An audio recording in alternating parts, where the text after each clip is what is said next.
Hello peeps, Hillbilly Halfwit, how are you today? What a lovely day. It's absolutely fantastic. Absolutely fantastic day. Brilliant for lambing. I hope this carries on, cross fingers.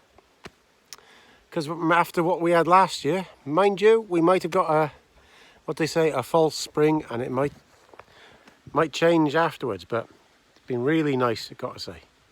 So what we're going to talk about today is I've noticed something the last week, really.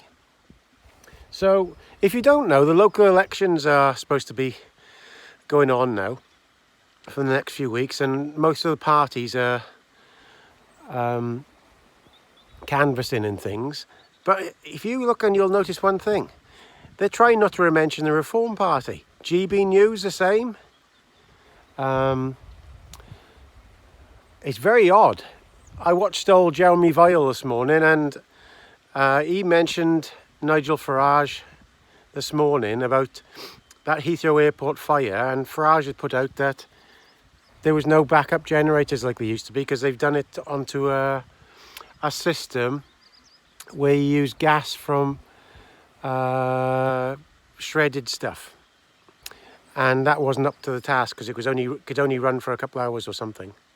So as soon as he mentioned it, the panel members, don't mention that name, don't mention Reform, blah, blah, blah. So it's obviously, there's a cunning plan to try and stop and win anything. But anyway, there's still this attack on them. I think it's an organised attack. But quite an interesting thing today is that in the House of Lords, if you don't know, there's several... Oh God, I don't know the exact number. Between 50 and 100, I think it's closer to the 50. Let's say go from 30 to 70 local elections been cancelled because of in certain areas. I don't know the exact number. I didn't look at it before I was talking about it. Because of this new thing, and what basically they're doing, Labour and Conservatives are agreeing to cancel elections in certain areas because of a change in local government. But then those elections, Reform are really going to do really good in them, were going to do really good. And they probably won't be alive again to have an election until 2028 or something, or at least 26. So it's not really on, is it? So there's a Green Party, is she an MP or maybe not an MP, I'm not 100% sure. I didn't listen closely enough. She's either something in the House of Lords, and there's another one. I've put forward a motion to try and stop, fair play to her, to stop these elections not happen, to make these elections happening. So that's going to happen today in the House of Lords. So if they vote against this today, or for this bill in the House of Lords today, the bill's going through. So if the Green Party and the other person's amendment works, and it stops this going through, they'll have to have them elections. So it'll get bounced back to the House of Commons then, and they'll have to vote on whether to have the elections. So that's quite interesting. Not a lot being said about that today. So to be fair to the Green Party, I don't like them on a lot of things, but they've actually helped with this thing. It would have flew through the House of Lords otherwise. So that's quite an interesting thing to look out for. But I do think I've been looking at a lot of the influencers, the right-wing influencers at the moment on YouTube. And there's definitely a certain clique, I've said this for a while now, who are up over the 100,000 mark, who are, I think they're suspect. I've said this before, I think they're suspect trying to nobble Reform. Why would you want to nobble the only party that could get you what you want? That doesn't seem normal to me. And there's lots of new channels just appeared with a few amount of subscribers.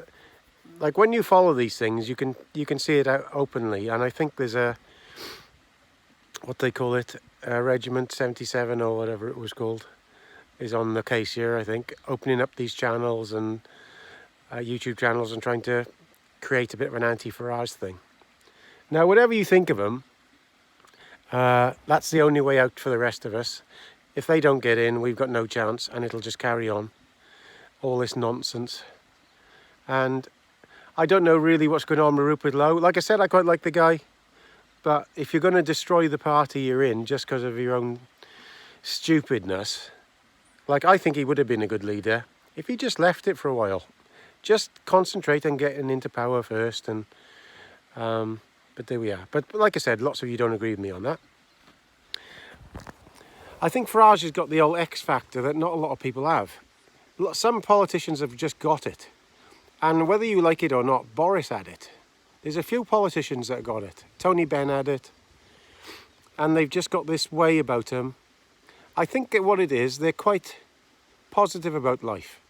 And where lots of other MPs aren't, I think one thing I liked about Boris, I know lots of people don't like him on here, but I didn't like the left-wing policies that he was doing. But the thing is, he was getting voters in that never usually vote for the Conservatives to vote for him. That's how you win elections. But he's a positive old guy. Even when the shit was hitting the fan, and at the start of COVID, lots of us didn't really know what was going on. If you're being really truthful about it, you didn't know for the first month or two, really. And when you turned the telly on, it was nice to have somebody a bit positive, if you see what I mean. And I think that's what he does. In elections, he was like that. He's a very positive person.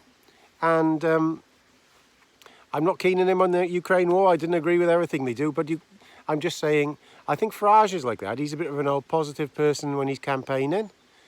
Lots of people don't agree with everything he says, but they agree with 50% of it. And if you can switch them voters from the left to him, that'll make a big difference. Because I don't think he's a bad guy. I do really genuinely don't. But of course, some people in here think different. But there we are. There we are. Just starting to do a bit of lambing here at the moment. I've had a couple of hogs lambed last couple of days. So it's just one of them things you've got to keep your eye on, because hogs, when they lamb, if they haven't had a lamb before, they have a lot of wool, and the lamb can't find the udder. So you've got to, because I have them in here, you've got to shear them and really make sure that they drink the colostrum, lest they can get in a bit of trouble. So I had one little small one in here. I'll show you him tomorrow. I don't know what we're going to call that one. God, it was like the size of a little handbag. But he's come along well now. So lovely day, a lovely day. I got some new merch coming. Somebody said on here, put some new merch up, and what I've done is I put the Hillbilly Half-Wit logo with a thing below it saying, just decide to be happy, like somebody suggested. So that should be up now in the next few days. And yeah, it's come out all right. Because I do it all on my own. I don't ask anybody else to do it. So that's the video for today. So you look after yourselves, peep, and thanks for watching and subscribing. And we don't have to agree on everything, but we agree on most things. Okay? Ta-da.